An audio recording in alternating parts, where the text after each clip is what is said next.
ئازیزان دووبارە سڵاوتان لەوێت لەگەڵتانە بەردەوامین و وەکو پێشوەکەش ئاماژەم پێکرد کە چەوەرێکی تایبەتی ستۆدیۆمانە بێت. هەمیشە ئەوترێت کە ئەدەبیات زمانێکی هاوبەشە کە سنوورە جوگرافیەکان تێپەڕێنێت. ئەمڕۆ ئەچینە ناو جیهانی پرۆژەیەکی جیاوازەوە کە ئەویش پرۆژەی The Green House یاخود خانوە سەوزەکە کە ئەم پرۆژەیە ژوورێکی جیهانیە بۆ کۆکردنەوەی خەیاڵ و هەروەها پێنووسی نووسرە بلیمەتەکان. میوانی ئەم ڕۆمان خانمێکی لێ هاتووە کە توانوێتی تەواوی ئەو سنوورە جوگرافیانە تێپەڕێنێت و وەک نوێنەری دەنگی کورد وەک نوێنەری شاری سلێمانی لە نێو پرۆژەکەیە بەشداری بکات کە ئەوەیش خات و نەشمیل علی بەرزنجە. خات و نەشمیل بەخێربێ بۆ ستودیۆی کورسات مەگەزین. سپاس بۆ ئامادەبوونە. زۆر سپاس بۆ ئێوە،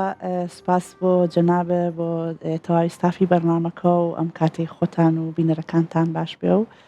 بە هیوام کا بەرنامەیەکی باش بێکەوە ئێمەش هیوادارین تۆ بەدڵێ بێ. زۆر سپاس. خات و نەشمیل سەرەتا با لەوە دەست پێ بکەین باسێکی The Green House مامۆ بکە با بزانین The Green House چییە؟ بەڵێ وەکو خۆش ئاماژە و پێیا گرین هاوس پرۆژەیەکی ئەدەبی جیهانی باڵایە کە بۆ نووسەرانی تایبەت ژوورێکە و کە شاری ئەدەبی داهێنەری یونسکۆ با بڵێن داهێنەرانی ئەدەبی یونسکۆ لە میلبۆرن لە ئوسترالیا بەم کارە هەڵەسێ و هەموو ساڵێک نییە با بڵێن هەموو ساڵێک ئەمە هەبێت. چەند ساڵ جارێک ژوورەکە بەڕێوە ئەچێت و تایە ئەو نووسەرانەی کە نووسری شارە هەڵبژێردراوەکانی یونسکۆن کە هەروەکو ئاماژەم پێ ئەسلەیمانیش خۆتەزانی یەکێکە لەو شارانی کە بەڵێ لەلایەن یونسکۆوە بە شاری داهێنەرانی ئەدەبی ناسراوە. تایە لە ناو ئەو ژوورەیە کۆ ئەبنەوانێ بۆ ماوەی 9 هەفتە پێکەوە ئاڵوگۆڕی بیر و ڕاکانیانەکەن و هەموو ئەو نووسەرانی هەن لەوێ هەر یەکێک با بڵێن نوێنەری یەکێکە لە شارە داهێنەرەکانی ئەدەبی یونسکۆ و بە خۆشحاڵیەوە ئەمساڵ بەندە هەڵبژێردرا بۆ ئەو کارە و ئەو ئەرکی پێسپێردرا. پیرۆزبایی بەشداریکردنە لە یەکەین لەنێو ئەو پرۆژە گەورەیە پێمان بڵێ شێوازی هەڵبژاردننی مامۆستا نەشمیل چۆن بوو لە نێو پرۆژەی The Green House؟ جێ خۆیەتی زۆر سپاس بۆ پیرۆزبایەکە و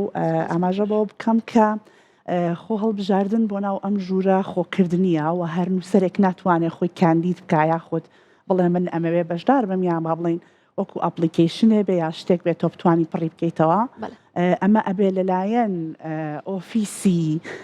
ئەو شارە کە شاری ئەدەبی داهێنەرانەیە بۆ لە یونسکۆ ئەو کەسە اختیار بکرێ و بەسپاسەوە منیش لەلایەن ئۆفیسی سلەیمانی شاری داهێنەری ئەدەبی یونسکۆ بۆ ئەم ئەرکە هەڵبژێردرام لەلایەن بەڕێز مامۆستا شەماڵکە خۆی بەرپرسی و ئۆفیسێ لە سلێمانی ئاگادار کرامەوە کە پرۆگرامێکی لەم شێوەیە هەیە پێیان خۆشە کە من بەشدار بم و ئەو پۆینتەش چییە کە بەڕێزیان منیان لەسەر کاندید کردووە بۆ ئەو کارە ئەوەیە کە بەندە خۆتان نەزانن لە بواری ئەدەبیات کارەکەم و خاوەنی 5 کتێبم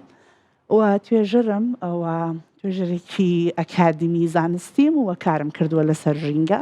ئەوەی گرنگە لەم ژوورەیە ئەوەیە کە بەستنەوەی لایەنی ئەدەبی بە لایەنی زانستیەوە و بتوانیت پرۆگرامێک پێشکەش بکەی و هەم لایەنە ژینگەکە بتوانیت تایە بخەیتە بەرچاو و هەم بە شێوەیەکی ئەدەبی لە ئەدەبێکی باڵایە کە لە ئاستی جیهانابێ بتوانی بابەتەکەی خۆت پێشکەش بکەی. زۆر باشە. مامۆستا نەشمیل تۆ 21 بۆ 22 مانگ پرۆژەکەی خۆت پێشکەش کرد لە نێو The Green House. باسێکی پرۆژەکەمان بۆ بکە با بزانین پرۆژەکەی مامۆستا نەشمیل باسی لە چیە کرد؟ بەڵێ خۆی ئەتوانم بڵێن 22 مانگ لەبەرەوەی لە دوای 12 شەوە عادەتەن دانیشتنەکانمان دەست پێکا بە کاتی خۆمان 12 شەو لەبەرەوەی جیاوازی کاتمان زۆر هەیە لەگەڵ ئوسترالیا ئێمە ئەمان وتمان کە میلبۆرن لەوێ و ئەوان بابەتەکە ڕێک ئەخەن لای ئەوان ئەکاتە 8 سەر لە بەیانی 22 مانگ لای ئێمە ئەکاتە دوای 12 شەو کاتە هەردووکیانە. بڵێ لەو کاتە من پرۆژەکەم پێشکەش کرد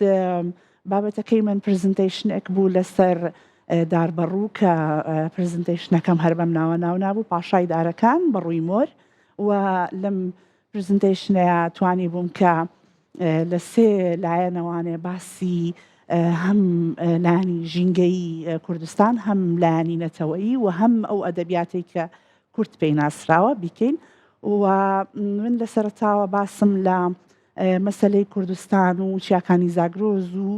و مێژووی داربەڕوو کرد کە دارێکی زۆر گرنگە و دواتریش هاتیمە سەر باشکردنی کوردستان و باسکردنی جینۆساید و ئەنفال و گێڕانەوەی چیرۆکی ئەنفال لە ڕێگەی کوڕێکی بچووکی شەڕواڵمۆرەوە کە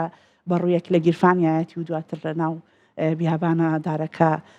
سەوزە بێتەوە و بەستنەوەی ئەم بابەتە بە ئەدەبیاتەوە و پێشکەشکردنی دەقێکی شعری واکە شایستەی ئەو ژوورە بێت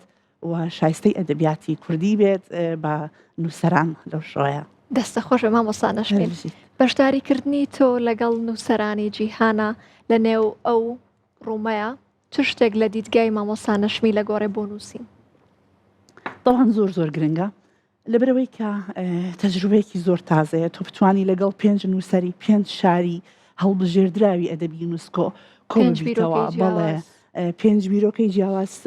چەند نووسەری یان با بڵێن ئەکاتە 6 نووسەر بەڕێوبەری ژوورەکەشەوە بتوانین بیرۆکەکانی ئەوان وەرگین و ئەوانیش هەمووی کاتی خۆیانیان هەبووە هەفتەی خۆیانیان هەبووە پێشکەشکردنی خۆیانیان هەبووە بە دڵنیاییەوە دنیابینی لەناو هەم ئەدەبیاتەکەیە هەم مەسەلە ژینگەیەکە و زانینی هەندێک لایانی شاراوکە ئێمە لە کوردستان بە نمونە ئەم بەشەی خۆمان ئێمە بۆ نمونە بەحرمان نییە دەریامان نییە ئەو هەندێکیان پێشکەشکردنیان لەسەر دەریا کرد هەندێک تەیڤیان باس کرد کە ئەمانە هەمووی دیسانەوە ڕەبتیان کردەوە بە ئەدەبیات و مەسەلەی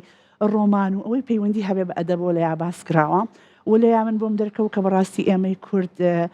حەق خۆمانە شانازی بکەین بە ئەدەبیاتەکەمانەوە کە ئەدەبیاتێکی زۆر باڵامان هەیە لە ئاستی جیهانە ئەتوانین شانازی بکەین. زۆر باشەوە مەستا نەشمیل تاوەکو چەندێک ئەم پرۆژانە ئەتوانن ئەدەبیاتی کورد گۆڕانکاریەک لەنێو ئەدەبیاتی کوردیا دروست بکەن. زۆر گرنگە بەڕاستی کاتێک کە هەروکو ئاماژەم پێەیە ئەو ئۆفیسەی سلەیمانی کە پردی پەیوەندی ئێستا ئۆفیس کە ئەڵم ئۆفیسی سلەیمانی شاری ئەدەبی داهێنەرن ئەمە پردی پەیوەندی سلەیمانین وەکو ئەدەبیاتەکەی بە هەموو دنیاوە طبعاً زۆر گرنگە لەبەرەوەی کە ئێمە لەم ڕێگەیەوە ئەتوانین مثلەن کە من شاعرێکم ئەو شعرەی ئەو دقی خۆم لایەن نووسیمە بە ئینگلیزی ئەڕواتە ناو ئەو پلاتفۆرمەوە و لە چەند وڵاتی جیاوازە و حتا ئەو نووسرانی لیا بەشدارن ئەکاتە 5 کیشوەری جیاواز ئەگەر ئێستا ناوی شارەکانیان بێنم بە تەواوەتی ئێمە لە